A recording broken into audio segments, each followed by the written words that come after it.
Before we enjoy our dinner, though, we have a long list of folks that we want to recognize as our special guests. Our finalists and some of our special guests here tonight are worthy of that recognition. First, from Texas Tech finalist Ludvig Aberg. Please, Ludvig.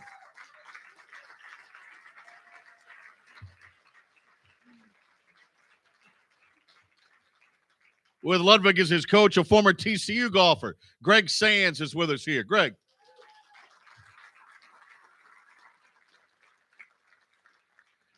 Our next finalist is from Texas A&M, Sam Bennett.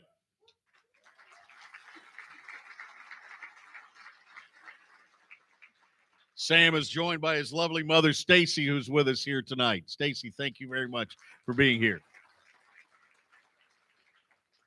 Also, please welcome the Aggies head coach, Brian Cortan, who's with us. Brian.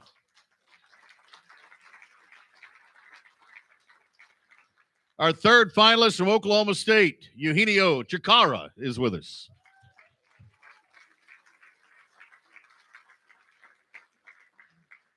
Joining Eugenio is Cowboys head coach Alan Bratton. Good to have Alan back. Alan's thinking about buying a condo in Fort Worth. He's here so much. Also representing Oklahoma State Athletic Communications Director, the man in the orange vest, Ryan Cameron. Ryan. He's in the back. We also have former Ben Hogan Award winner with us tonight, the 2021 recipient out of Florida State, John Pock, is with us. John, thank you for being here.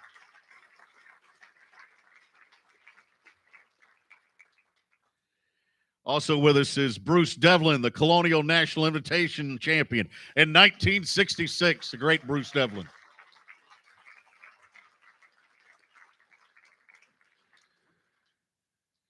From Colonial Country Club, we have President Christine Clote, who's with us. Christine.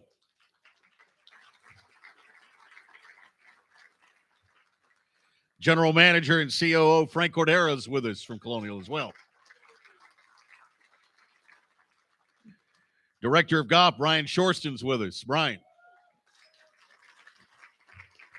In the back. The granddaughters of Marvin Leonard, Marty Leonard, and Madeline Bradshaw. Always great to have them with us here.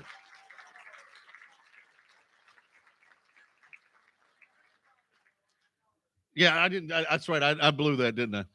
I know. I'm going to blame that on Drew, who wrote the script. I read that wrong. No. I'll take the blame for that one. You're right. But you do look like you're 30, Marty. Huh? Yeah. One of our favorites and is a terrific ambassador for the city of Fort Worth Steel, the former mayor. It's always fun to see him. Mike Moncrief, his lovely wife Rosie's with us as well. If you need a story tonight, just pull up a chair beside this gentleman. Longtime CBS golf producer, Lance Barrow, is here. Lance.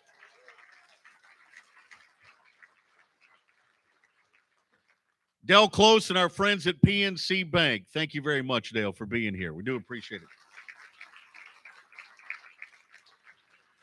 Former Texas basketball player, now the owner of Reveal Suits. You'll learn a little bit more about him later on. Carlton Dixon's with us. Carlton, in the back.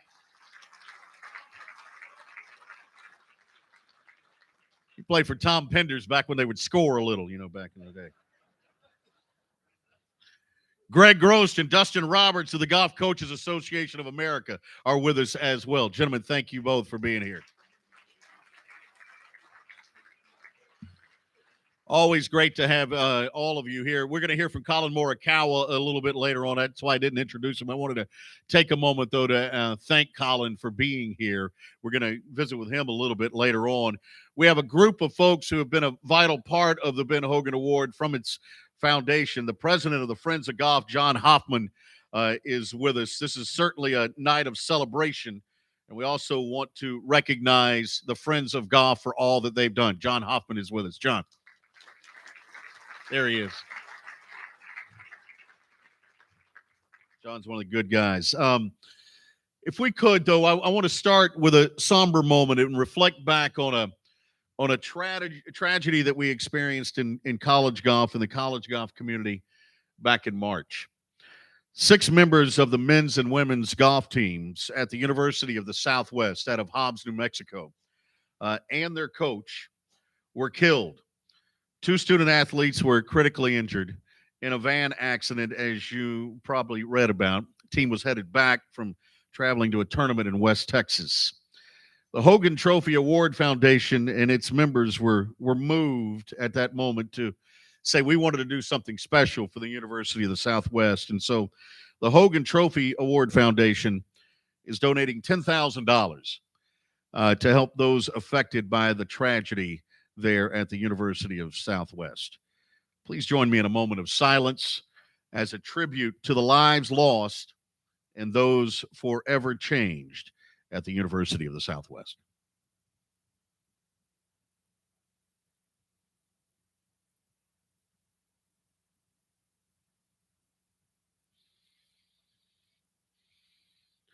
Thank you.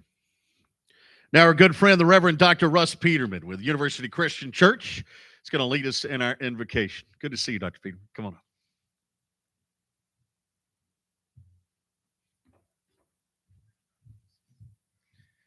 Good evening. Will you join with me in a spirit of prayer, please? Eternal and loving God, whose generosity knows no bounds, we gather together tonight with gratitude for what is and in hopeful anticipation of what will be. The excitement that fills this room at the start of this great week is palpable, and it stirs within us a yearning for the chance to compete, to strive, and possibly to win. Not being able to gather in this way for the last couple of years has reminded us how good and important this night is. Of course, we come tonight to honor and to celebrate these young men whose names we may soon see at the top of the tournament leaderboards. We acknowledge their talent, but more importantly, their hard work, their tireless determination, not only on the range, but also in the classroom. We pray that this night will be for them only the beginning of a journey towards excellence in all of life, both on and off the course. We also gather tonight to remember and celebrate Mr. Ben Hogan, who was once told he would never walk again after that tragic highway accident, but walk he did, even going on to become a golfer for the ages. His struggle against overwhelming odds touched our hearts and gave us hope that we too can succeed when adversity confronts us. In his spirit tonight, we remember these words of scripture that are so fitting with the world around us, that suffering produces endurance. Endurance produces character. Character produces hope, and hope will never disappoint us. For your love, O God, resides in that hope. And so as we gather to celebrate around these tables, we are grateful for those that have worked and planned to make this occasion so special. Receive now our thanks for this food and all the hands that have played a part in bringing it to us. For we pray these things, O God, knowing that your love and your strength abides with us wherever we go. Amen. Thank you, Dr. Peterman. By the way, we are excited about the fact that you have dressed nice tonight, nicely, because this event is airing live on video stream on the Ben Hogan Award website, but it is also airing live on Sirius XM channel 84 nationally, so which is radio, which we all dressed for radio tonight, so it's good. But we'll begin that broadcast a little bit later on. In the meantime, enjoy dinner, and we'll restart our program here shortly. Thank you for being here.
pursuit of perfection.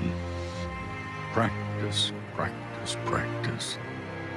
If you want to play with the greats, like Hogan, if you want to see your name alongside legends, like Hogan, you have to know, like he did, the secret is in the dirt. It's the commitment to the game, to yourself, to fighting through the setbacks. It's the early mornings. It's the swing, after swing, after swing, after swing. It's the commitment to becoming something more, something bigger, something better than you were yesterday. While your story didn't start here in this room, inside one of the most famous venues in golf, it certainly doesn't end here either. Not when you are forever tied to one of the most legendary names in the history of golf, Hogan. Not when you join a fraternity as exclusive as this one.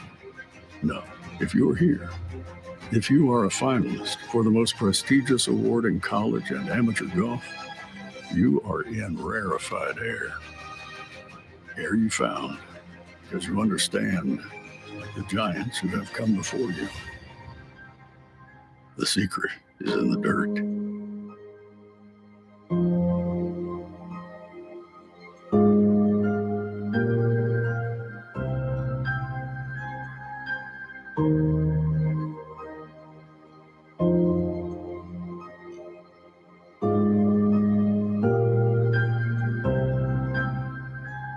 Good evening, ladies and gentlemen. Welcome back into Fort Worth. I'm Brian Estridge, and we welcome you into Colonial Country Club. Thanks to the audience that is here in attendance tonight as we recognize the 2022 Ben Hogan Award winner. We also say a very special welcome to those who are listening via Sirius XM and also watching via our video stream on Ben Hogan Award's website. You know, this is a very, very special night. We've talked about that a couple of times, the importance of this night, not only to the city of Fort Worth, but to the world of college golf. It would not be possible, though, without our presenting sponsor. And I'm proud to say that this took one phone call. Our friend Dale Close received a phone call about the potential partnership with the Ben Hogan Award. The phone call lasted 35 seconds, and he said, PNC Bank is in. We would love to be a part of this, and we are very appreciative for Dale. He and his wife, Gwen, have made Fort Worth their home, and we're proud to have him with us, ingrained in the community in both arts and in the underserved areas of our city, but also into vital assets to Fort Worth, like the Ben Hogan Award. If you would, please welcome from PNC Bank, Dale Close. Dale.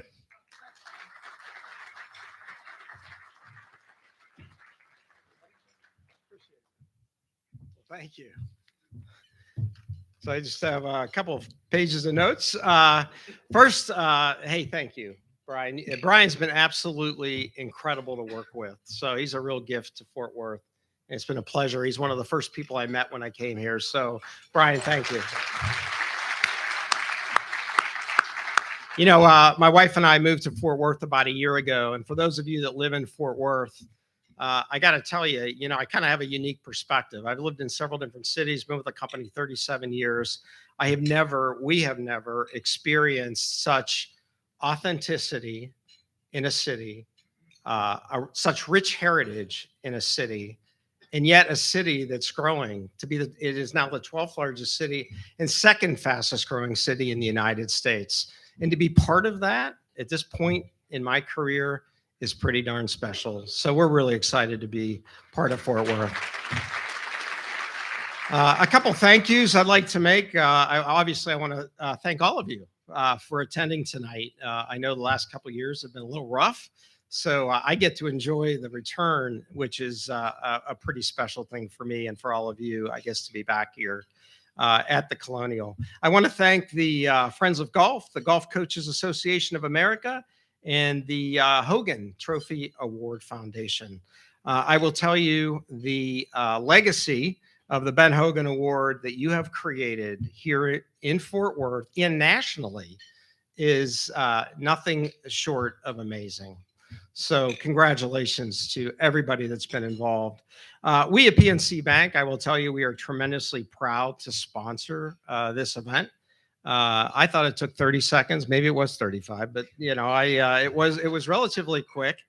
And when you think of what you're going to experience tonight, video, live interviews, the Ben Hogan Award, it's renowned for recognizing more than just the athletic ability of these fine young gentlemen that we have with us tonight. Year after year, these men, young men, as I get older, reflect the character, the love of their families, the true passion of the game of golf, and just an absolute unmatched willingness to compete and wanting to compete. Year after year at PNC, we love to invest in the game of golf. And I'm going to tell you why a little bit. And this is part of that picture. Many of you might be familiar with the PNC Championship. This is something that we started years ago. And it happens in December of every year in Orlando, Florida. The tournament pairs PGA golfers with a son, a daughter, a parent, or a family member. And I will tell you, when I talk to those professional golfers, they will tell me, Dale, this is our favorite event because outside of all the competitive side of golf and the tournaments we all take part in, to have your child with you or your dad with you or your daughter with you competing is pretty special. And so that tournament this year was really special. Actually, it was last year in December. And I think many of you would have watched that. And I got to tell you, I was absolutely glued to the TV set to watch Tiger Woods return to golf with his son, Charlie, and to see how proud his father was. Yet alone the mannerisms of Charlie were absolutely like his dad's, It's just, and giving each other a little bit of back and forth. But that was a pretty special event, and we love that event. And that's an event that we're going to continue to sponsor and support year after year. Family relationships, lifelong experiences are all values of what we do as an organization and as a bank. And I'd say this is exactly what we can all extract from the game of golf. As for our three finalists, Eugenio, Ludvig, and Sam, I had the pleasure of meeting these gentlemen last night, and they are true gentlemen. And they are all champions, absolutely all champions in anybody's book. The Ben Hogan Award recognizes the best of the best from coast to coast. We could now say somewhat internationally, because two of these young gentlemen tonight, these finalists, have come to the USA to attend college, coming in from Spain and Sweden, which I think is pretty cool. Tonight's event resembles the contribution of the amazing traditions that we all strive for at PNC Bank. And as I said to these young gentlemen last night, who knows, maybe we'll see them someday with their daughter, with their son, or with their dad competing in the PNC Championship. And I sure hope we do. But I do know we'll continue to see their names. We all will in the years to come as we sit home enjoying PGA tournaments, as we did this weekend, where I couldn't peel myself away from the set. And in the coming weekend with the Charles Schwab Challenge right here at the Colonial. So this is a really special event, a very special time of the year. And I couldn't be more proud to be involved in representing my organization as part of that. So I would just tell you tonight, on behalf of PNC Bank, we wish each of these golfers the best in their careers. Our deepest congratulations on their honor of being here this evening. And I think I could speak for all of us when I say we can't wait to see where your success and commitment takes you in the world of golf. So thank you again. Congratulations, and looking forward to a fabulous evening. Thank you, Brian.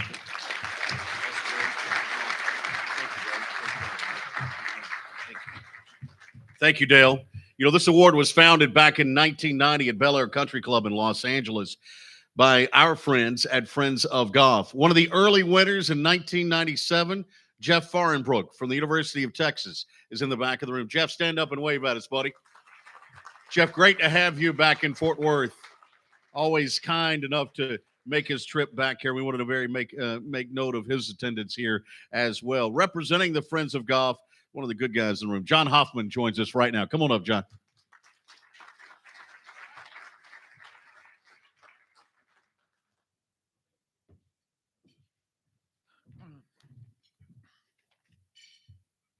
That didn't work. So it's such a pleasure to be here tonight to recognize and represent the Friends of Golf, but to be back here in this venue with the formal dinner, and that represents all that's about this event, and to recognize the three finalists and pay homage to Ben Hogan is what makes this such a very special event. I would like to recognize the FOG partners who have been recognized a couple of times already, but you can't do it enough. The Golf Coaches Association and the Hogan Award Charitable Foundation for what they do to make this event so special. And we're so proud from FOG. I'm also on the Hogan Award board, but from a FOG standpoint, we're so proud to be aligned and to support this event that goes back to the late 80s, early 90s. So it's great to be here. Congratulations to each of the finalists. Amazing credentials, and to be recognized tonight as part of this distinguished panel of voters, the voting judges, is something very special. And understand, there's about 30 of them, and they take this responsibility very seriously. Finally, I would like to recognize and congratulate the little pro, Eddie Merrins. Unfortunately, he's not able to be with us tonight. And I'll try not to get too emotional about it, but the little pro is going to turn 90 years old in early August. And we spoke to him today, Marty Leonard and Dr. Bill Barnes and Harold and I spoke to him today. And I can't tell you how much he wishes he were here to be with all of you, because he loves this event. The little pro is a member of 12 Halls of Fame. I don't know that you could tell me someone else who has that credential. 12 Halls of Fame. And it goes from LSU to UCLA to the Southern California Golf Association to the Mississippi State Hall of Fame, and on and on. I don't think he is so sharp that he would still remember all 12 of them, but I can't do that for you. But when he won his 12th, it was while the great coach John Wooden was still alive, and they were great friends. And I said to him, "Have you told the coach yet?" And he said, "No, I haven't told him yet." I said, "You got to tell him. This one was the International Teaching Hall of Fame." I said, "He was all about teaching. You have to tell him that you're in that Hall of Fame." You're right. So I wanted to drag him over to tell him. I said, "I'm going to go to his house in Encino, and I'm going to tell him if you don't tell him." So unfortunately, I think John Wooden died without being told that. But 12 Halls of Fame is just a phenomenal accomplishment. He co-founded FOG back in the late 70s, along with a man by the name of John Anderson, who happens to have the UCLA Business School named after him.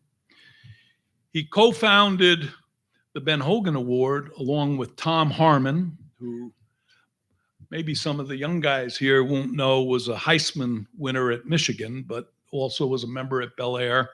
And he also obviously with Ben Hogan's support, to have that. That was about 30 something years ago.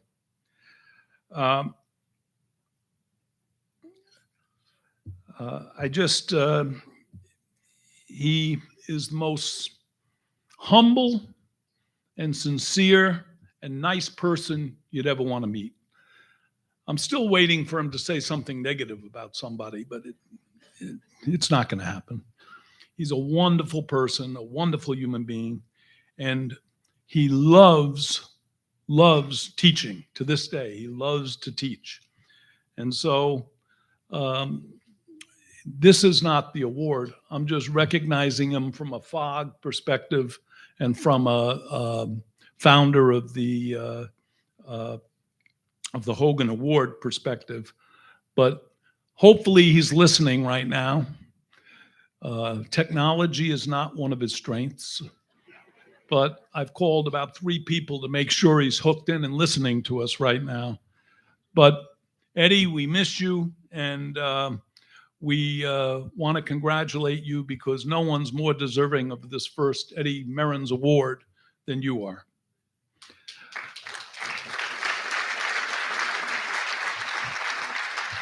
So thanks to PNC. It's great to have you as a supporter and a sponsor of this. And thanks to all of you who are here tonight for continuing to support this great award. And thanks for having me. Have a great evening.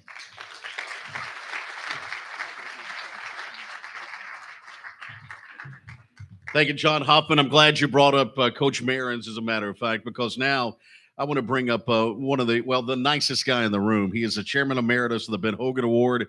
He gets credit for bringing the Ben Hogan Award to Hogan's Alley back in 2002. Dr. Bill Barnes, if you would please come up with a very special announcement here.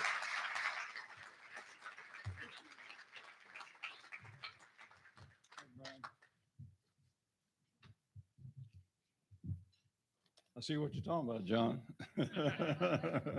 Well, thank you, Brian. It's truly an honor to present this award. I first met the little pro over 20 years ago. And the reason I met him, or the way I met him, was that I had prepared a presentation to bring a collegiate award to a Colonial Country Club. And I felt like with the rich history we have here at Colonial, and also Mr. Hogan's legacy, and Fort Worth in general, I felt like that this would be the perfect place for the award. And so I called over many telephone calls. I called Greg Grost, and he's going to chuckle when I tell this story. But I made my presentation to Greg, and Greg listened to me, and then he said, that's a great idea that you Colonial people have. But I tell you, there's a wonderful group called Friends of Golf. And they've been making this presentation over 11 years. And so, the organizer of the award there is Mr. Eddie Merrins. And of course, I, just like everybody, when I heard Eddie Merrins, I knew who he was, because anytime you picked up a golf magazine or Golf Digest, there was Mr. Merrins, and he had written a number of books. So Greg was real nice, and he said, I'm going to pass his information on to Mr. Merrins, and I'll be dadgum. 2 days later, the telephone rang, and it was the little pro, and he said, Greg told me what your thoughts were, and he said, I would like for you and Greg to get on the plane and come out here and visit with Friends of Golf, and let's talk about this. So I recruited one of our members. I wanted to find somebody like to play golf, because Eddie said we could play golf in the area. So I recruited, some of y'all are going to laugh about this, but I recruited David Hall. And David was all in. And so we went out there, and I made my presentation. And then Mr. Merrins, kind of like John mentioned, he told me about Tom Harmon and told me about the legacy and the history of his award. And he told me he would get back with me and sometime after the board met for Friends of Golf. So about a week later, Mr. Marions called and he said, we have made a decision and we want to come to Fort Worth and be a part of the presentation there. And over time, we developed a partnership with Friends of Golf and the Hogan Award and the GCAA. And the reason, the reason I told you this, we've been here 20 years, and Mr. Marions has been a part of this award 31 years, and because he was there 11 years, and believe me, he has been here every year for 20 years except for 2 years, and this is his second year he's not here. And so he's so much a part of this award. There are a few more things about Mr. Marions I want to tell you. First of all, he's a writer. He's written several books, and you have a book on your table that was written by Mr. Marions. And I challenge you to read one article tonight before you fall in bed, because I'll tell you, you'll be up half the night. It's such an interesting book. He also, he's published many articles in the Golf Digest and the Golf Magazine, and he's also put out an excellent video series on Swing the Handle. And a few more things about Mr. Marions. He's a highly accomplished collegiate player. He won the SEC championship 2 times. He was the NCAA runner-up in 1952. Also, the little pro has served as a collegiate golf coach at UCLA, where his teams have won 3 Pac-10 championships, 1 national championship. He was recognized, like John said, with 3 Pac-10 Coach of the Year awards. He was selected to the PGA Hall of Fame in 2009, and that's one of his many Hall of Fame honors.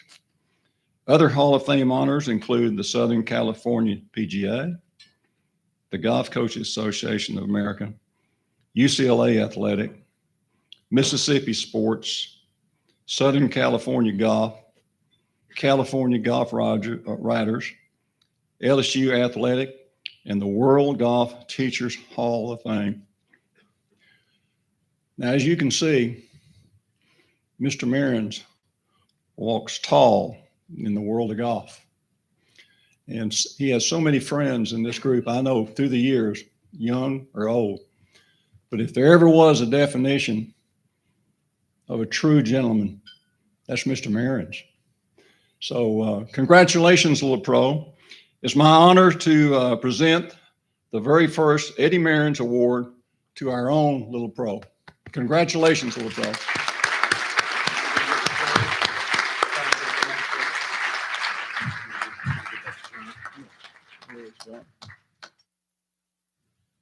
John,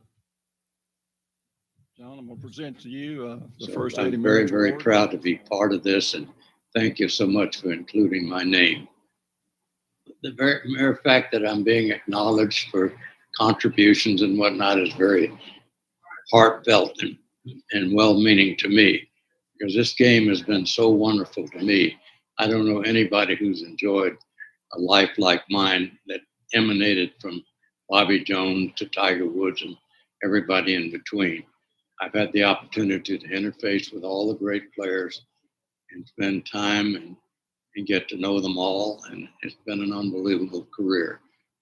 I don't think there's been a better road to travel than the one I've traveled. And I'm so very thankful for everything that's occurred. From junior golf to college golf to amateur golf, professional golf, the tour, the PGA, the USGA, all the involvement along the way, and especially Colonial Country Club and the Ben Hogan Award. The association with the game of golf means you get all the building blocks that you need to get through life, the things that really amount to the character building element of the game comes when you become involved in the pursuit of the game. I think of all the great people associated with this game, the ones who carry the most meaning to me as an afterthought has to do with those who gave of themselves. I think the giving idea had to do with the people I've encountered through the years in this great game. I think you're acknowledging this with the Eddie Merens Award at the Ben Hogan dinner and presentation is just a further affirmation of that. And I'm very proud to lend my name to it, even though I don't necessarily deserve it. Thank you.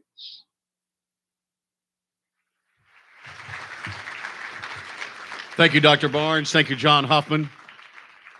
By the way, John, just so you know, Eddie Merens shot that on his iPhone 13 and built that in iMovie and sent it to us.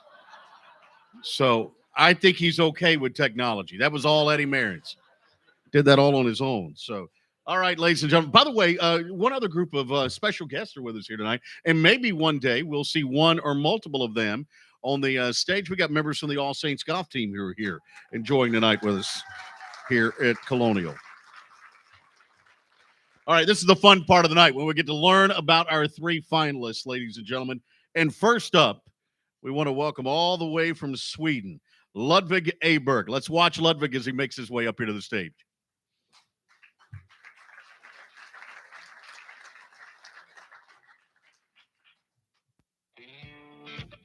My name is Ludvig Aberg from Texas Tech University, and I'm from Eslöv, Sweden.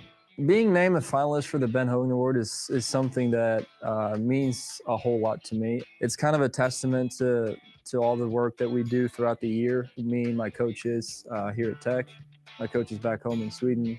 And it's really an honor to be a part of those three players. I never really fell in love with it until I was maybe 13, 14, something like that. I used to play a lot of different sports growing up. But I guess somewhere around high school-ish when I really started to realize that, hey, you can go to universities in America, you can actually pursue a professional career. And I feel like I've been growing as a person, I've been growing as a golfer, learning more about myself, learning more about, just the game of golf. I can't express my gratitude enough to the game of golf, seriously. I mean, I've been able to, first off, come over here to America to play and meet a lot of people that I had no chance of meeting whatsoever if I don't play golf. So it's been giving me a tremendous amount. So I have my fourth year next year. I'm a junior right now, and I'll finish school, I graduate, and after that I'm going to go professional and stay here in America. I feel like the opportunities are a lot better over here in terms of, better tournaments, better players. I think there's a lot of people that I want to thank. I'm probably going to miss out on someone, but first and foremost, I want to thank Coach Sands and Coach Went here at Tech for, every day just be there for us and build a schedule that we play and just allow us to get better every day. And also want to thank my family, obviously back home, always supporting me, whether that's a phone call or a text at any time. And I have my girlfriend back home in Sweden as well. I have my swing coach in Sweden as well. So yeah, there's a lot of people I want to thank that I'm thankful to, and hopefully we can keep it up. Guns up. I like that. He got it in. Guns up. Since when does somebody from Sweden sound like they're from Amarillo? I don't know. Good question. Yeah. I think that's a great place to start because we found this out the other day in visiting with you. How did Ludvig learn how to speak English? I mean, I guess we do English in school when I was younger in Sweden.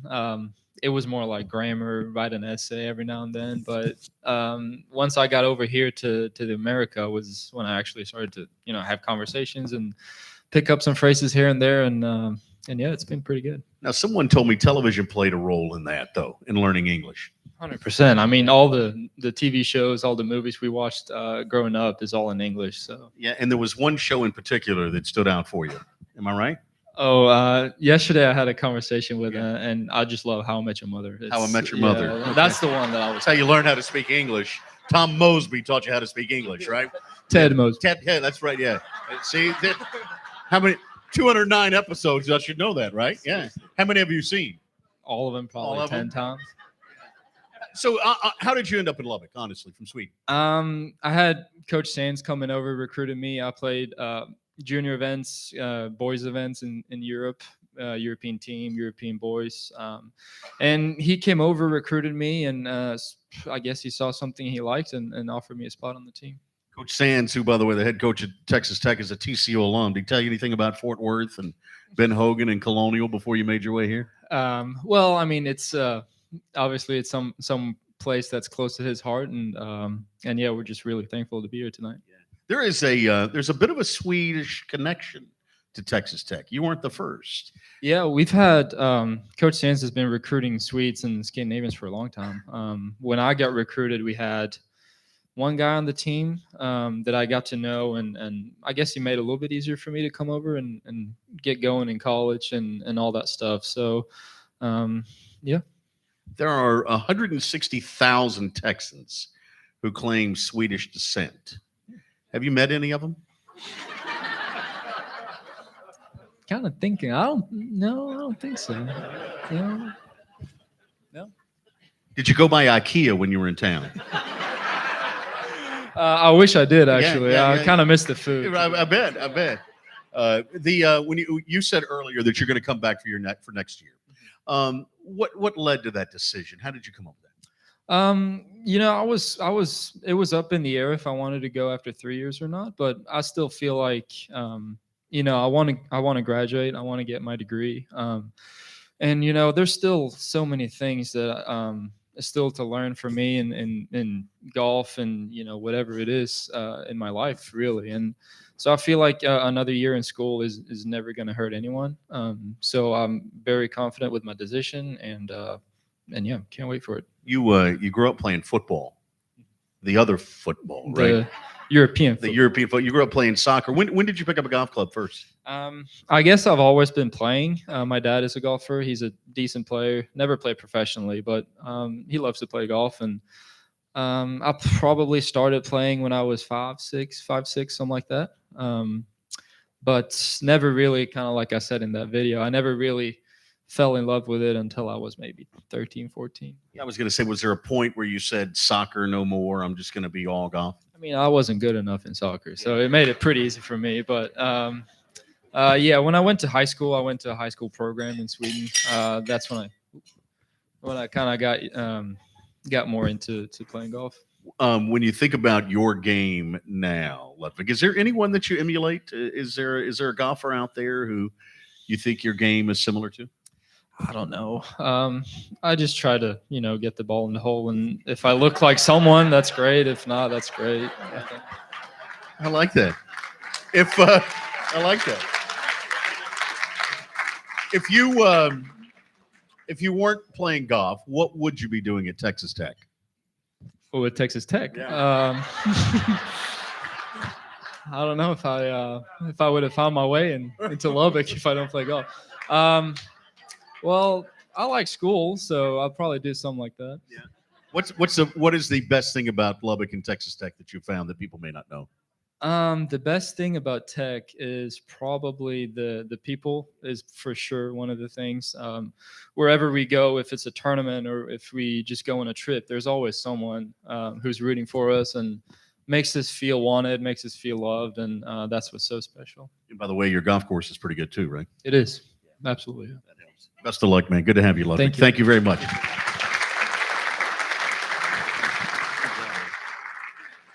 Next up, ladies and gentlemen, let's learn about Sam Bennett right now. Sam, make your way on up. I'm Sam Bennett. I'm a senior at Texas A&M University, and I'm from Madisonville, Texas. Yeah, it's awesome. Anytime your name's associated with the all-time great, probably, arguably maybe the greatest of all time, it's a true honor. And, growing up, my grandpa was he was a big Ben Hogan fan, and I was a baseball player growing up, and he had a flat swing, and I had a flat swing. We have pictures where my swing kind of mimicked his, and to be, one of the finalists this year for the award, it means a lot. I started playing ever since I could walk, pretty much. I mean, there's pictures with plastic clubs and balls, and it probably wasn't until about, 8th or 9th grade when I started receiving letters, from universities, and that's when I kind of thought, I could do this at the next level. It's been really consistent. I mean, I think I've been, one of the most consistent, college golfers, not just this year, over the past 2 years. Actually, I think last year was, better with getting 3 wins, and, stacking some top fives. But, this year I'm in the situation to be, get the Ben Hogan Award. And, it's been good. I mean, I've played a lot of consistent golf. This year hasn't been my best performance as far as hitting the ball, but my finish has been there, and I've been able to put some good rounds together. Probably just mental toughness. I mean, it's everybody says golf's between the ears, and there's some stuff I've had to deal with just off the course that has helped me on the course, and when I get in those pressure-packed situations. My family's they've always been there for me. My dad, mom, brothers, grandparents, and I'd like to thank everybody in Aggie Land and everybody associated with the 12th Man. I mean, they're great. Aggie Land feels like home to me, and I can't thank JT, who trusted me when I first got here, and now Cortana. I mean, he's been great, not only as a coach, but just kind of as a parent, and I can talk to him and tell him everything, and he's meant a lot to me. Gig 'em. There it is. I like it. Sam Bennett from Texas A&M. All right, let's get the important stuff out of the way. Did Jimbo really buy all those recruits? I don't know enough about it. You don't know anything about it? It didn't happen in golf? No, it didn't happen in golf. Yeah. Sam, we want to dive into a couple of them. Madisonville. Are there 26 restaurants in Madisonville? Do you know that? No, I've been to them all, though. Yeah, you've been to them. Would you and I be in agreement that Shrimpies is the best one? They have the best bread pudding for sure. Yeah, it's pretty good. Yeah, right there on the highway. You grew up playing Fannin Oaks Golf Course. Talk a little bit about Fannin Oaks to us. Yeah, well, I still call it Oak Ridge Country Club. Yeah. Someone just bought it. But, it was great. I mean, it was a little 9-hole course. I lived a mile away from it, and I'd go out there in flip-flops and bathing suit and no shirt and play golf all day. Yeah. I was reading about it online. $600 gets you 4 summer months of golf, pool, and tennis. That's a pretty good deal. Yeah, it's overpriced considering Overpriced? Considering Colonial's fairways roll better than our greens. Yeah, right. Yeah. I looked at the Facebook reviews, and the first Facebook review said, "Please mow." That's unfair, isn't it? Yeah, we got a tractor out there that we mow with. No, Sam, now you get to play on some of the best golf courses in the world. Tell me about that move from Madisonville to College Station and what that's been like for you. Yeah, it's been awesome. I mean, I wanted to stay close to home. I mean, I think in 8th grade, I went up to Tech with Sands and took a visit up there, and I got up there and I was like, man, I'm a small town kid. I wanted to stay close to home. So it was a pretty easy decision, but, I mean, College Station's, it's been home for me, and it always has been. I mean, me and my buddies, we'd go up there on the weekends and, catch a movie or hang out. But it's been awesome. I love College Station. And it has been good for you from a career standpoint as far as golf is concerned. When you think about where your game is today, did you imagine this? Did you imagine one day you'd be sitting on this stage as one of the 3 finalists for the Hogan Award? No, for sure. I mean, I never really saw myself. I mean, I thought I could play this game at the next level, playing Division I. And when I got here, I never thought I'd win a college tournament. And I was kind of content with, putting a good round up for my team and getting the top 20 finish. But then, I don't know what clicked, and something happened. I don't know. And, now I'm here, but no, I never really did see this happening. There's some people who were talking about your swing, and you got to play a few holes today, that it's a little similar to Ben Hogan's. Yeah, that's what a lot of people say. I don't know. It used to be really similar back in the day when I played baseball. I know Hogan has that kind of flat swing, but I don't know. It's homemade. Speaking of baseball, pardon me, you were a terrific basketball player at one point too, right? As a 2-guard? Yeah, I was good. I was pretty good at every sport. And humble too, right? Yeah. But no, basketball was kind of your first love, wasn't it? Yeah, basketball and baseball. You talked earlier about some of the tribulations, trials that you've been through, and you lost your dad. Uh-huh. But your dad is with you every day. Tell folks about how he's with you every day. I mean, it's tatted on my arm. Something he said. I mean, everybody knows the story and it's heard, but I know he couldn't be more happy, watching down and all the, stuff I've accomplished. And sometimes it's tough though, because, all these cool things I'm getting to do. He's not being able to see. He never really got to see me play good golf, Right. and but yeah, it's been incredible. I know he's happy. You that's not the only tattoo you have, right? No, I'm kind of tatted up. Yeah.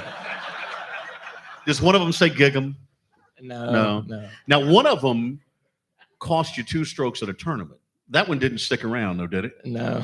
Can you tell that story? Yeah, well, I don't know why we were doing it. It was kind of feminine. Me and my buddy were trying to put face tattoos on for the girls on our team. Thought it was a good idea, and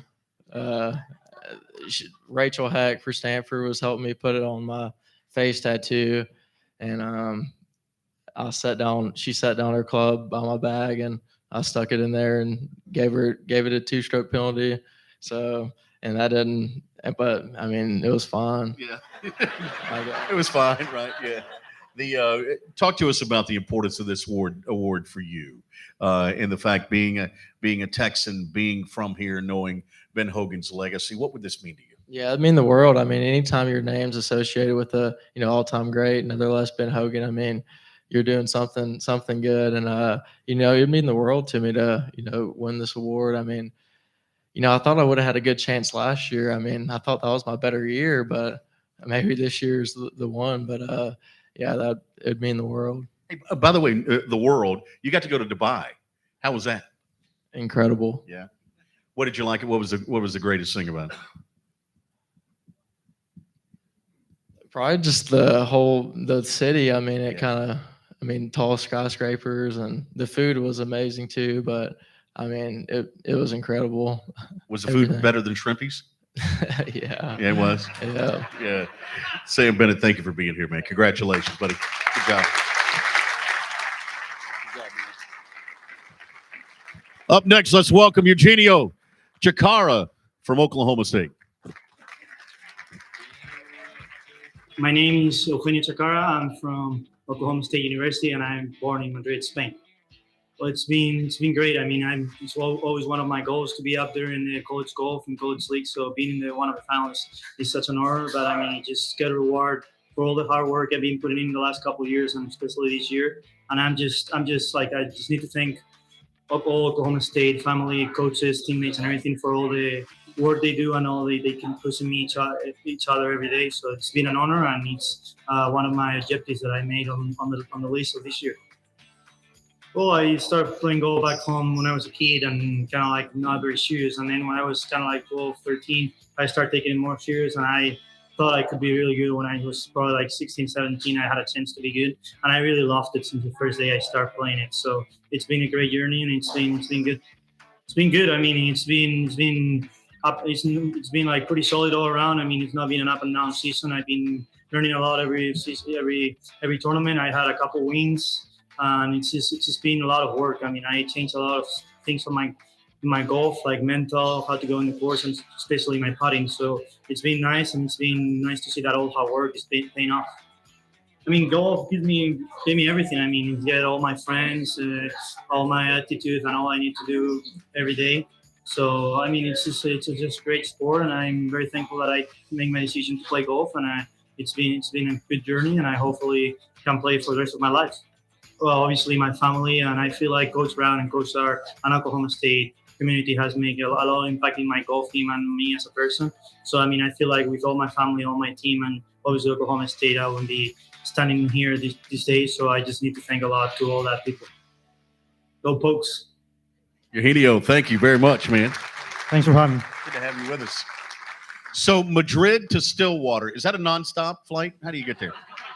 Definitely not. Definitely got not. a couple flights to get. Yeah. So you started your career at Wake Forest, and then you went to Stillwater. Why the change?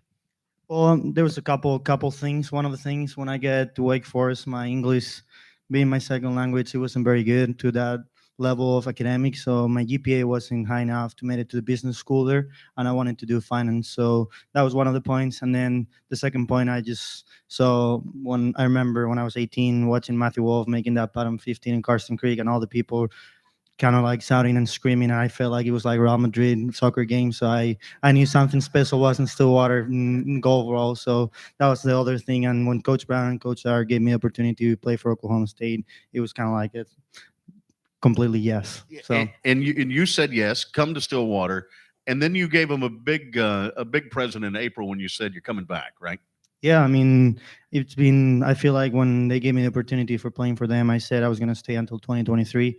And I feel like, obviously my goal is to be on the PGA Tour and as quickly as possible, like everyone wants. But I mean, I feel like honoring your word and just kind of like saying doing what you did, because it's very easy when you're playing good and everything's going your direction to be happy and do all those things. But just turning down when things were not going that good, and you have been in struggle moments with my putting or being in transfer portal and seeing what my life's going to go. So it was a pretty easy decision. I love Stillwater. I love my coaches. I love the team, and I'm excited to be back, and hopefully we can do something special next year as well.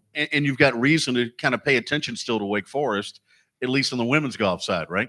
Yes, I mean, I have my little sister play for them, and I mean, I'm always going to be supporting the Dicks. I mean, I was happy when the men's won the ACC this year. I know what meant that for both of the coaches over there, and I mean, I have my sister to root for, so I'm always grateful for my year at Wake Forest, and I mean, it was a great year, and I met great people, and it's going to be always in my heart. But she makes the Palmer Cup. You make the Palmer Cup. That's pretty good. I also heard a story that you both shot 62. Who shot 62 first? I did. You did? Yep. And then how long was it before she shot 62? 3 days after. 3 days later. Yeah. Has it always been competitive like that? Yeah, I mean, it's amazing. I mean, we do everything together. We have same coaches, same mental coach, same strength coach, same swing coach, and we do everything together when we're back home. So we make each other better. And actually, fun story. I mean, I got my first win in Hawaii this year, shooting 62 in my final round, and then we talk every day. We're really close. So I called her and I said, I just did it. So she was playing in Florida that week, and I told her just go try and do it. And then she was rolling in the last round, and they stopped them because there was not enough light. So I think she was 7 under, 4 holes to go. And I said, try to make 3 birdies and try the same score as me, and she did. So I mean, it's a funny story, and it's been pretty nice. I love that. It runs in the family. You grew up around the game though in Spain. Seve Ballesteros. Talk about your relationship with Seve. Yeah, I mean, I was lucky enough that my family, my dad's side is from Pedreña, where Seve was. So I actually started playing golf with Seve's brother, Vicente. He was my first coach, and mom just leave me in the golf course in golf camp, and I just went there, and he was one of the professors. So I started with him, and I mean, I had the pleasure to know all their family and actually know Seve a lot. I mean, I remember I didn't see him play, but I remember when he was sick, he still wake up at 6 a.m, work out, and go back in the range. And I remember me playing when I was 7, 8 years old, playing some par threes with him, and then going to his house to get lunch and seeing the trophies and everything. So it's been very nice for me, and all the family's been supporting me along this ride. And then from Seve, it goes to Sergio. You have a relationship with Sergio Garcia too. Yeah, I mean, Vicente, kind of like when Seve died, he kind of like leave golf apart. I mean, it was kind of a sad moment for Ballesteros' family. So, I mean, I was lucky enough that Victor, Sergio's dad, kind of like helped me, coach me for a long time, and I got a really good relationship with Sergio, and he's out there. I talk to him pretty much every week. He helps me with my swing now. He gives me some thoughts of what he thinks, what's the life on tour, and I'm really proud of our relationship. Eugenio, I've never asked a man this. Can I see your socks? Today, I mean, they just give us one. Yeah, Eugenio, I know. what is this? I know. I mean, this is not normal. You have a great sock game usually, right? Yeah, I'm a big sock guy. Yeah. How many socks do you own? I don't know, over 200 now. 200 this year. Yeah. And what's your favorite pair? I got a couple ones. The ones that when I play good, I like those ones. Yeah. Yeah, you wash them though, right? Yeah, I do. Okay, yeah. Does one of them have pizza on it or something like that? Yeah, I got a couple. Every season I kind of like try to buy 20. So we play. I don't know, around 14 or 20 events with amateur events. So I try to buy 20 to 25 new pairs. And this year I got a couple SU ones I'll probably be rocking the nationals next week. Yeah, I like it. Who are you the most famous person to come out of your high school in Spain? Probably not. No, Luka Doncic. Luka Doncic. Yeah, how about that? So how many years did you go to school with Luka? Well, he played for Real Madrid. I feel like he signed when he was 12, so he went to that American school, same as me. So I mean, I've been seeing all his success for a long time. He's a good friend, and I mean, what he's done for the basketball world and what he done for Real Madrid for those 6 years, it's been special. And I hope he can come back for those 3-0 of the Warriors if Steph Curry is still not making those many threes. So Exactly. I mean, it's hard to, but I mean, he's doing great, and I rooting for him every time. You're kind of a basketball guy, aren't you? You like I basketball. like basketball, but I'm not good at it. Yeah, but you like following it. I do. Yeah, I follow. yeah. I just like follow him and see he. And I you're a saw him. numbers guy too, right? Don't you follow numbers? Yeah, I like to see numbers. We got a couple guys in our team that he likes to argue, so I just kind of like try to see so I can get my argues a little more and Right. make him a hard I time. like it. What's Luka averaging? Do you know? Yeah, he's averaging almost a triple-double this season. He was like averaging 28, 9 rebounds, 9 assists, and now these playoffs, he has a couple 40 games. And I mean, I just follow Luka pretty much, but I mean, we got a guy then in our team that he's not a very big Mavs fan. He likes Giannis and all the others, so he gives me a hard time saying, because I say Luka is a top 5 player in the world right now, Yeah. and he doesn't think that. So we get a couple argues. Yeah, just a few. I love that. Did you have a nickname for him growing up? Yeah, we call him Fatty because he was big. I won't say fat. I mean, he was an athlete, but I feel like he was big and he grew up quicker than us. Right. And then I actually, my freshman year at Wake Forest, I had a tough year eating in America when you come from Europe and the food is kind of nice and all those things. And then you come here and you start just Chick-fil-A and all this fast food. So I think I gained like 20, 30 pounds my freshman year. So I was a new fatty. So, I mean, so it's been just fun being around him, and I hope he does great for all the years come. Eugenio, it's great to have you in Fort Worth. Thanks for being Yeah, here. thank you. Thank you, guys. Great job, buddy. Oh, that's some good stuff, man. He's the only guy that can get away with calling Luka fatty in the room, right? Ladies and gentlemen, this next guest of ours barely needs an introduction. He's become a favorite here in Fort Worth. Obviously, he's a favorite on the PGA Tour, one of the greats on the tour right now. If you would, please welcome to the stage, Collin Morikawa. Collin.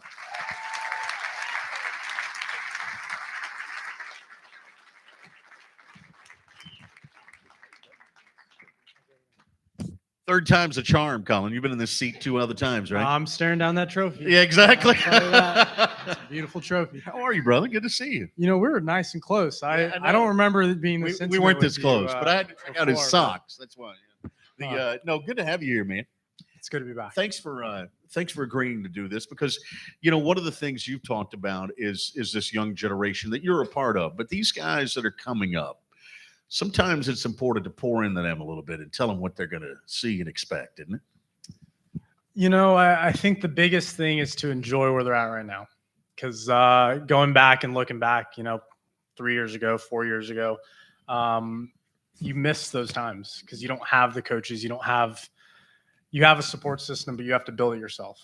You know, you have to build your team around you when you turn pro. But when you're in college, you have everyone there and you have to enjoy that. And that's the biggest thing, I think, to all three of them here tonight is enjoy it. And it's great to hear that they're going to be back for another year. I fully support that. I remember when I came, John Rahm talked to me a little bit, and he wasn't the reason why I came back, but it was just an additional reason for me to go back, finish up my 4th year, and just continue to learn, like experience what life has. College is meant to be for 4 years, maybe 5.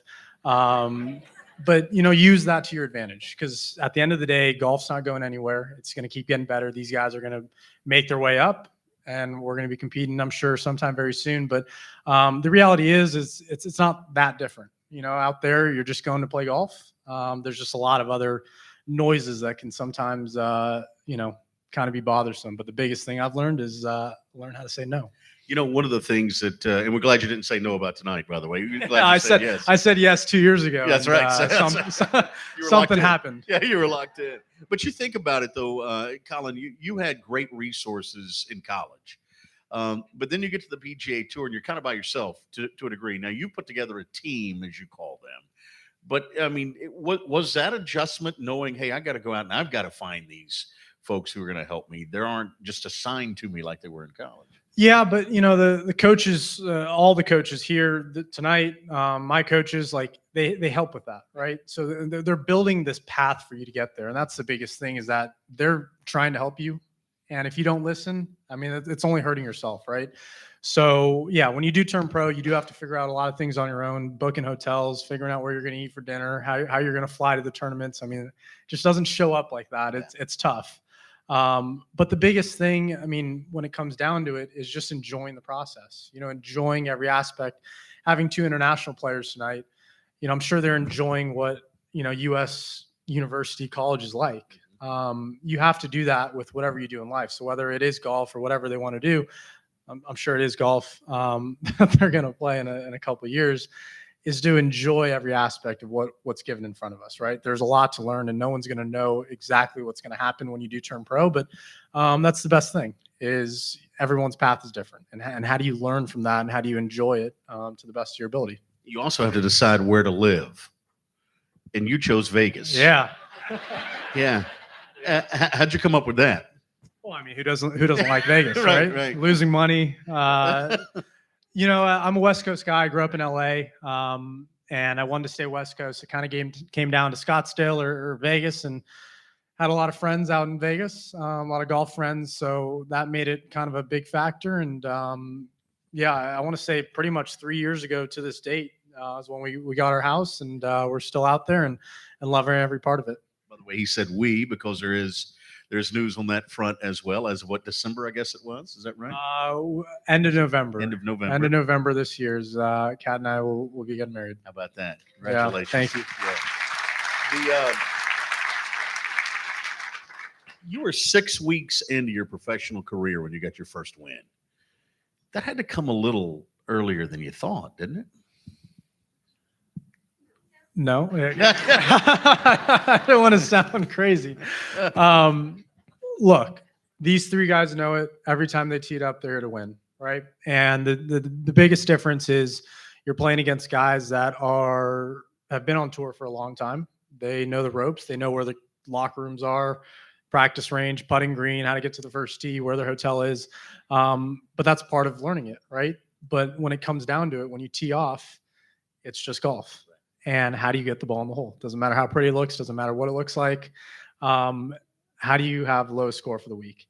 And that belief was still there. And that's kind of what was brought into me as a young kid and throughout college. And thankfully, I was able to keep enough of that to go out there and win, and to have the success and be very fortunate for the past couple of years. We just finished up the PGA up in Tulsa. You've got a PGA under belt already. Do they just feel different? Did it just feel different out there? Yeah, majors and my major had no fans. The first one, the PGA. So it felt really different. Yeah, it felt really different. But I think as a spectator and as a golfer, you understand. You know what a major is like, right? You know that majors are important, but you really don't know how life changing it is. Not in an aspect of your personal life, and hopefully they don't change who you are. And I hope I'm the same person I was 3 years ago when we talked, and 4 years ago when we talked.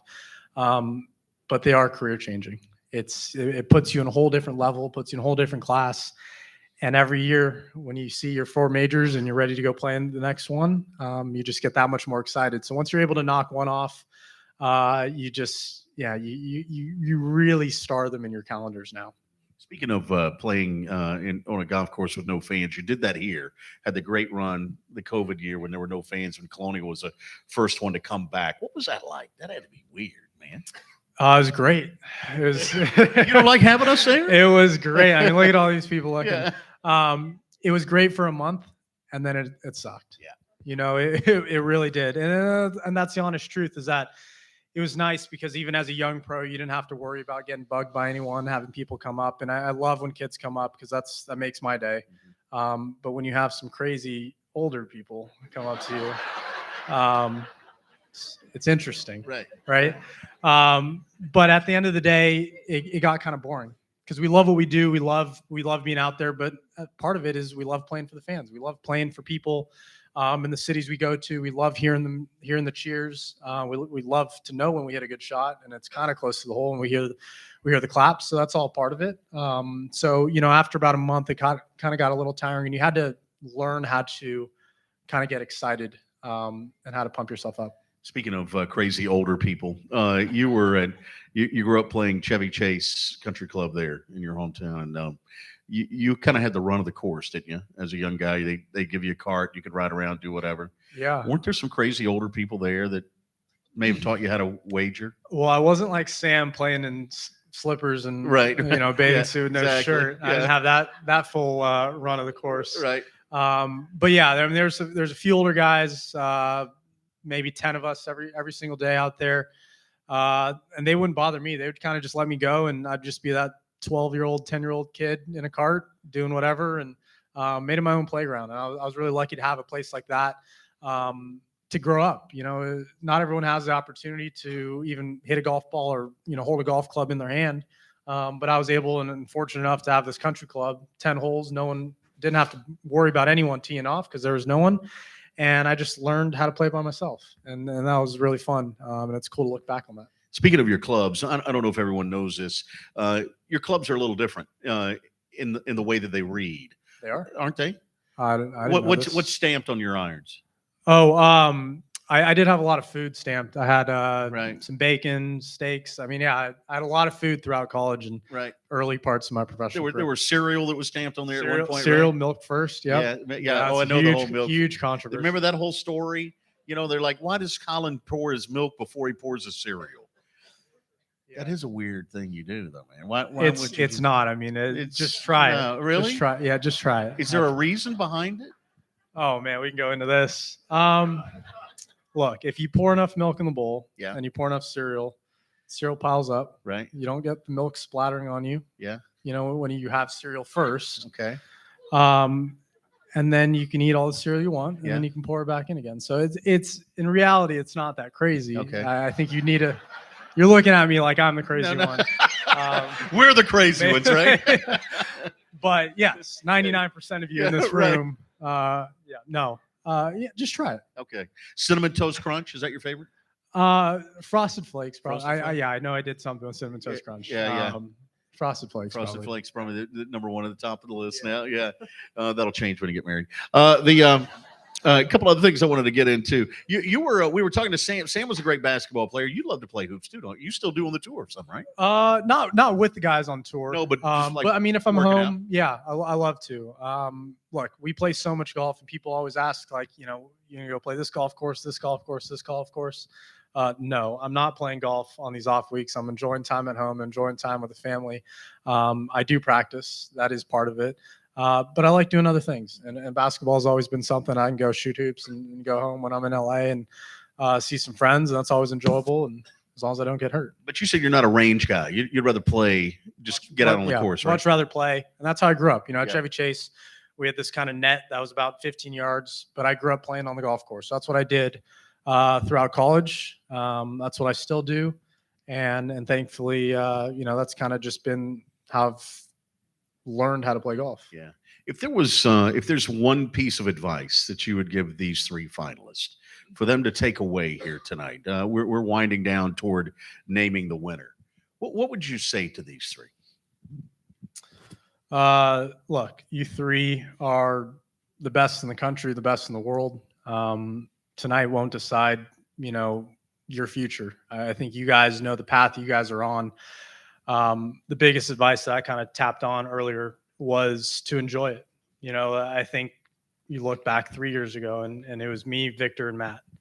And we got off to a very good start. And, I think it put in people's heads, it is doable. And that's what we want you guys to believe, because it is. It definitely is doable. But at the end of the day, everyone's got a different path. It could be straight line, could be long, could be down, could be up. We all have different paths, but you have to enjoy it. You have to embrace everything, embrace the hard parts, embrace the good parts, but learn. Because the biggest thing I think when you look at the veterans that have been out here for the longest time is that they know so much more than than what we do. I mean, at your age, a few years ago, I thought we knew everything, and we don't. We know nothing, especially compared to a lot of people in this room. We know absolutely nothing about how the world works. So just learn. Look over, watch people, ask questions, because you never know who you're going to meet along the way. You never know who you're going to run into that might spark something to just kind of keep pushing you forward and keep you on the path of whatever you guys want to do. So, You guys have done amazing things. I remember sitting in your guys' chair a few years ago, and I was nervous, very, very nervous. But at the end of the day, you know, just love what you do, and you guys will be just fine. Well said. Colin Morikawa, ladies and gentlemen.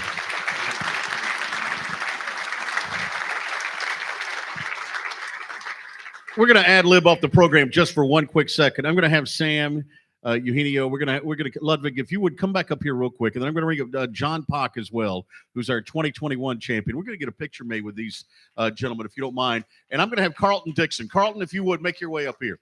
Carlton Dixon is with Reveal Suits, and for the first time ever, Carlton has been kind enough to partner with the Hogan Award. He has provided the tuxes for tonight's event. That you see these gentlemen are wearing. We're going to get a picture. Harold, I hope I don't get in trouble for this. I did pass it by Drew to make sure it was okay. Carlton, get a picture. So Carlton donated these, by the way, Reveal Suits. You probably saw it. Now, gentlemen, we're going to have you guys show folks what separates this tuxedo from everyone else's that we have here tonight. All right, on the count of three, can you open them up? John, you know what it is, right? Here we go. 1, 2, 3. Here we go. How about that? Ben Hogan Award on the inside of those.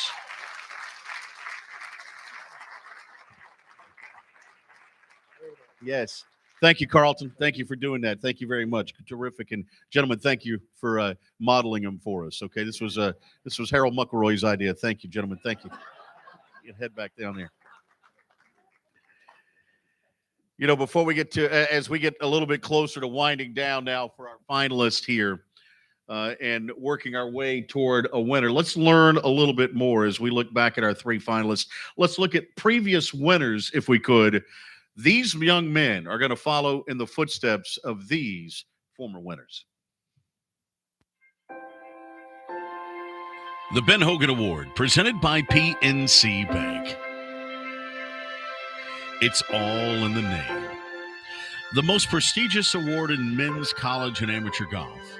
The Ben Hogan Award has crowned the outstanding amateur and collegiate golfer at Hogan's Alley annually since 2002, after first being issued at Bel Air Country Club in Los Angeles.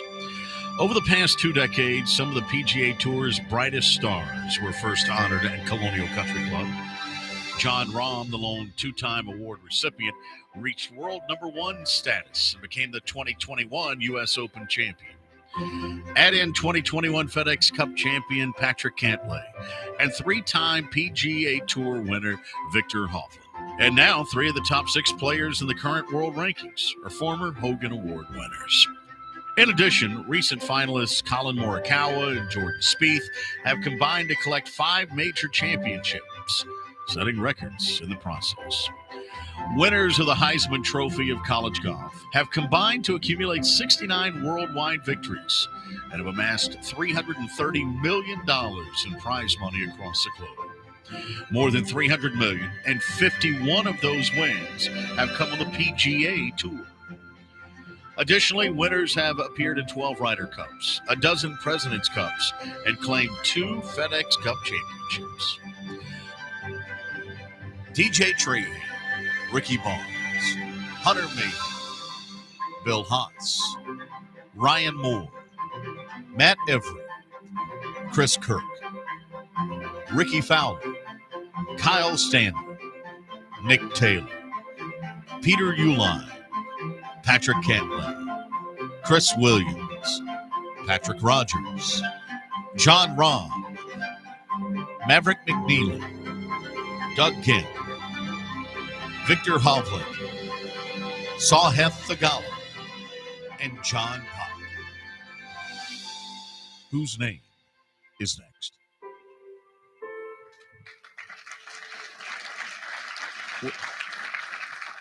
It is the moment that we've been waiting for. A time now to present the 2022 Ben Hogan Award presented by PNC Bank. To do that, let's bring up Harold McElroy, chairman of the Ben Hogan Award. John Hoffman from Friends of Golf, if you would join him. And the 2021 Ben Hogan Award winner, John Pock, as well. Also, we need the most important man in the room. Everyone looks to their side, right? His name is John Flack with KPMG. He's got the envelope. John, make your way to the stage, please.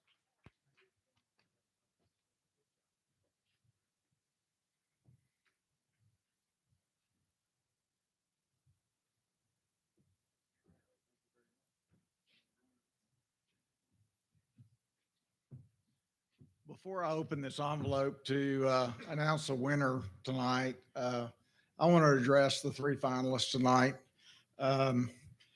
Ludvig, Sam, Eugenio, you represent this award well. You will always be a member of the Ben Hogan Award family. We will always welcome you here, and you can wear our brand well.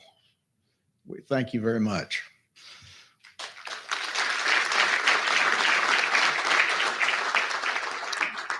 So the winner of the 2022 Ben Hogan Award is Ludvig Aberg, Texas Tech.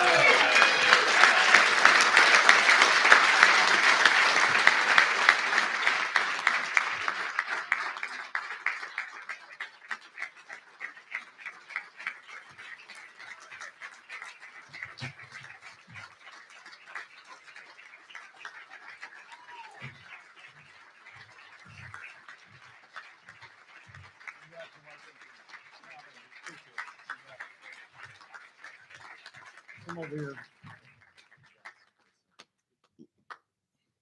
Ludvig, I'm going to have John Pock, last year 2021 winner, present you the Ben Hogan Trophy. Congrats, man. Thank you.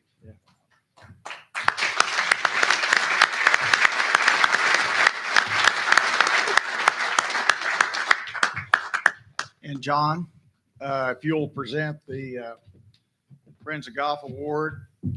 Also, this award will be yours to take to your home. The crystal will go to your university and be shown in their trophy case. Absolutely. Wow. John. I don't know if you can hold both of these. So you sure? I don't want to drop them.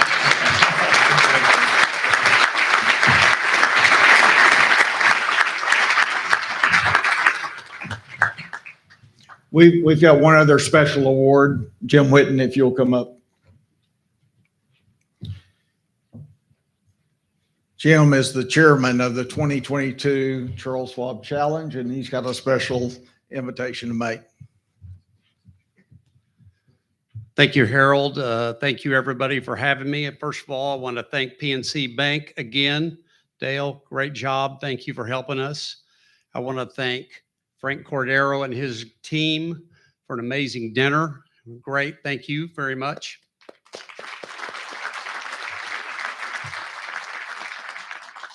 I want to thank whoever set me with the Leonard family for some great Hogan stories tonight. Thank y'all so much.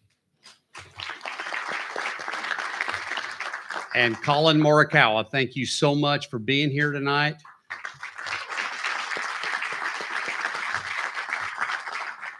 It means a lot to us in the tournament to have you support us and being here tonight. It's an amazing, amazing feat. Thank you so much for being here. And without further ado, I want to offer an invitation into the 2023 Charles Schwab Challenge to Ludvig Aberg.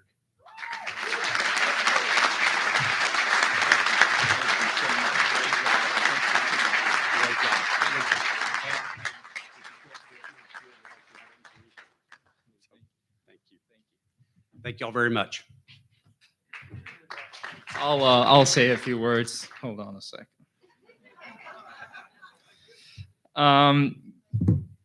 Yeah, I mean, when I was young, growing up in Sweden, I didn't really imagine me being here right now. It's pretty far from home, but it's pretty cool to be here. I'm humbled and honored tonight to stand alongside these two players, Sam and Eugenio, for pushing me all the time. We're playing competitively golf. We're always there together, and it's just fun to be a part of that. I'm overwhelmed to have my name next to Ben Hogan. I think Sam touched on it before. Every time that your name is associated with a legend that is Mr. Ben Hogan, that this is pretty special. What he stood for, his relentless work ethic, all the dedication to his own craft, is all the attributes that anyone in the game of golf wants to aspire. So I want to thank the Ben Hogan Committee, the GCA for making this all possible, Friends of Golf for supporting me or supporting the event, and supporting everyone that is in this room. I also want to thank PNC Bank for their commitment and their support for this event. The sponsorship for this award allows us to remember this night, being it very, very memorable for me. Yeah, I just want to thank my parents back home, obviously, for always being there for me. I want to thank my girlfriend back home for always be there for me. My coaches, Greg Sands at Texas Tech, Coach Went, Texas Tech, coaches back home. There's a lot of people. I'm probably going to forget someone. And obviously my teammates at Texas Tech as well for always putting up with me and putting up with our culture in the locker room. So, all right, thank you.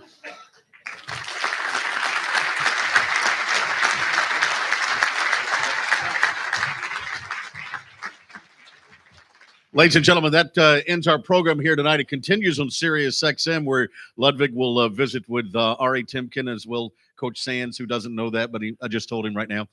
He's going to visit with him as well on Sirius XM. But thank you all for being here tonight. Congratulations to our 3 finalists and our award winner, Ludvig. Drive safe. See you next year.